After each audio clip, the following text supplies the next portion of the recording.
That sense of anticipation in a packed queue.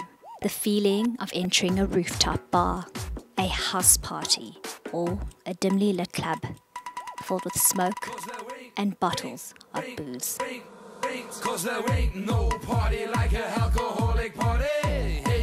But when the music stops, often the effect of that last sip on a woman who is pregnant will have the detrimental effect on that unborn fetus, and even more once that child is born, into circumstances of alcohol and substance abuse. My mother, because of the abuse, she left my father. And that time I was still young. I was still about 15 years. I have two other small brothers, smaller than me. And I must make sure their school clothes is clean. I must do the washing. I'm now like the woman in the house. And there became a time one night when we came from our holidays from my mother. And my father raped me. And all the dreams went away. For this young mother, Jade van der Bijl, who resides in the south of Johannesburg, in the suburb of Eldorado Park, her drinking experience started from sexual abuse. She lives in this electricity box outside the flats. It has a makeshift roof and open holes through the bricks. A mother of 6 children, she never anticipated this life. When she was at school, she dreamt of better and even wanted a career. I had a lot of dreams. I wanted to be a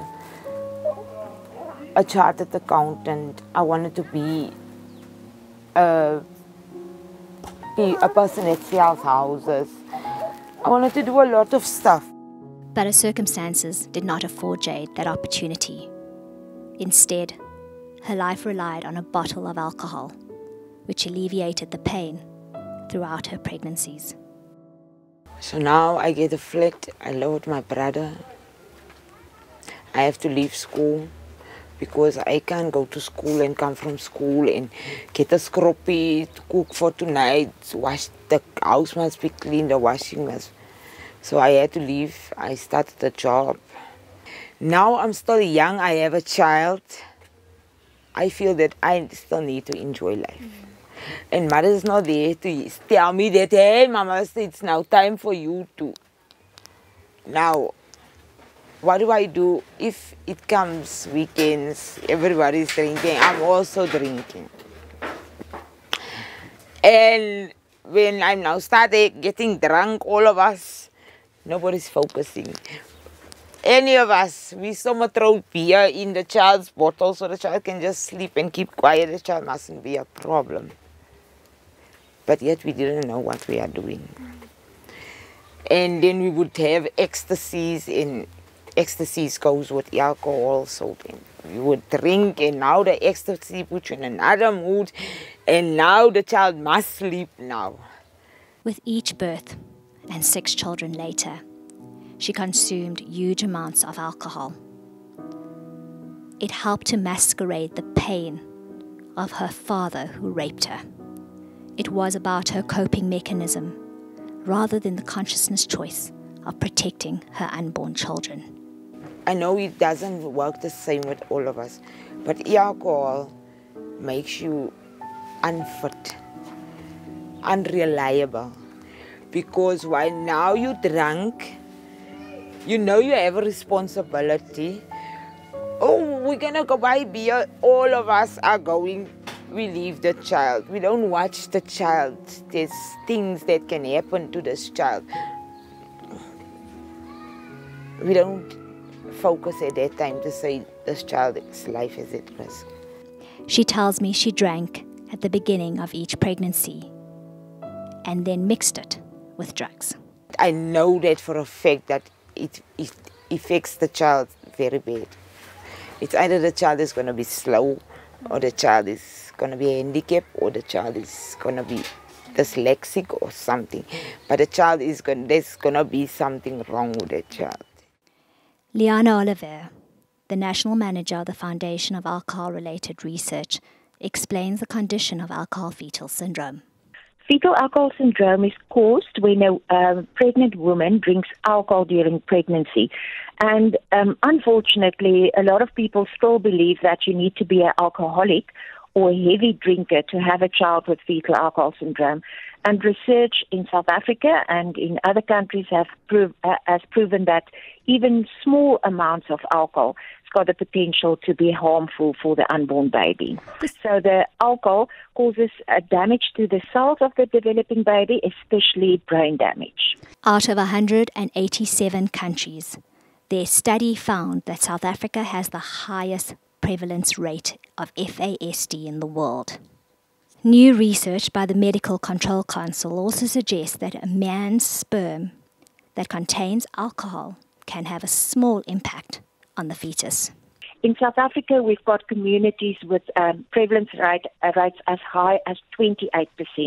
So that means that 28% of the people living in that specific community has got permanent, irreversible brain damage because they were exposed prenatally, pre-birth, to alcohol. So it's a devastating situation here in South Africa. Not only is drinking during pregnancy a danger, but drinking while breastfeeding following a pregnancy can also have a detrimental effect on the newborn baby. She dismisses the fact that 1 or 2 glasses of wine is fine during pregnancy. It is not only a condition that is the responsibility of women to prevent, because in our research, when we ask women why did they use alcohol during pregnancy, firstly they say because they didn't know that the alcohol can be so harmful. So a lot of women are using alcohol without knowing about the harmful effects, and like I said, without actually knowing that they are pregnant. And then sadly, women also report that they find that they're often under extreme pressure from their partners, family members or friends to drink alcohol during pregnancy, as ways of celebrating or just to hang out or have fun. And then every now and then we also get women who tell us that their gynecologist or GPs or health professionals told them that it's safe to drink 1 or 2 glasses of alcohol, especially red wine during pregnancy, which is of course totally untrue. So it is the responsibility of all of us in society to protect pregnant women against the use of alcohol during pregnancy, as to ensure that healthier babies are born, and to help and support them and to help to spread the message. Easier said than done. In some communities, alcohol abuse pre- and post-pregnancy leads to substance abuse. For drug activist Doreen James, her NGO Yellow Ribbon in Eldorado Park is trying to fight the scourge of substance and alcohol abuse, which often starts at home. I think it's just spiraled out of control. At the moment, we're battling with weekly bashes where you would find over 1,000 kids that we report to JMPD, that we report to the relevant law enforcement agencies, and they're not able to control those crowds. And Megan, if you come through on a Friday, Saturday or Sunday night, you will find thousands of underage kids standing with bottles and bottles of alcohol. So, in an already disadvantaged community, for us to be having all these taverns does not take us forward, is not progressive for this government, for this community.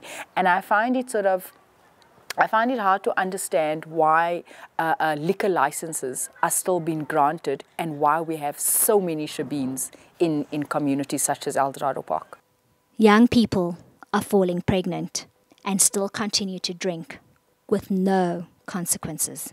When I speak to a lot of the kids that have come into the program here at the center, it often starts at home. It often starts with seeing their parents drinking.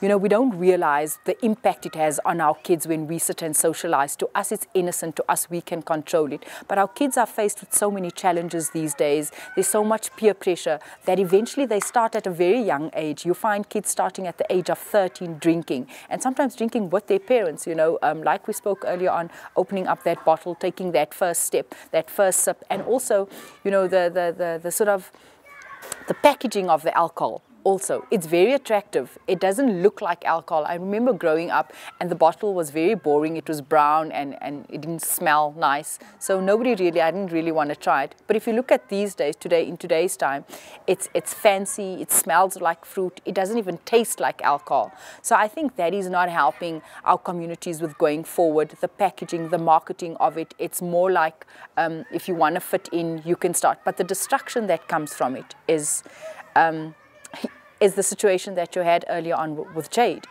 She says that government need to crack down and support the community. The Eldorado Park model, towards fighting substance abuse will be extended to the rest of the country. But if they're not getting it right in Eldorado Park, what model are we extending to the rest of the country? Her NGO has no funding, and she is in dire need of creating a shelter for the 160 children she caters to daily, with no resources or adequate facilities. The need for beds and a mobile toilet will make the difference in this community. We are organizations that's not funded. We have to solely rely on handouts from family members, from friends, and that's how we started here at the Yellow Ribbon Foundation. To date, we service over 160 youth here. That comes here, about 40 to 30 kids comes here every afternoon.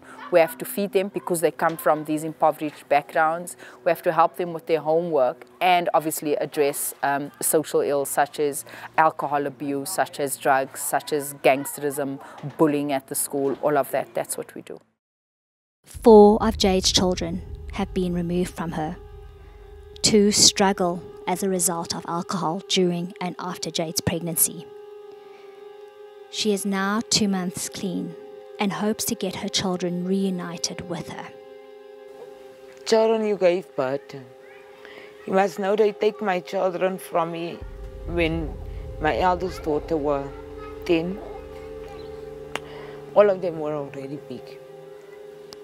So for all that time we were living together, we went through life together, the good times, the bad times, we were together, all of us. And at that stage, to not have them, even up till now, you know what? It's like breaking a mother in pieces. I don't sleep nice at night. I don't feel good. I feel like I failed them.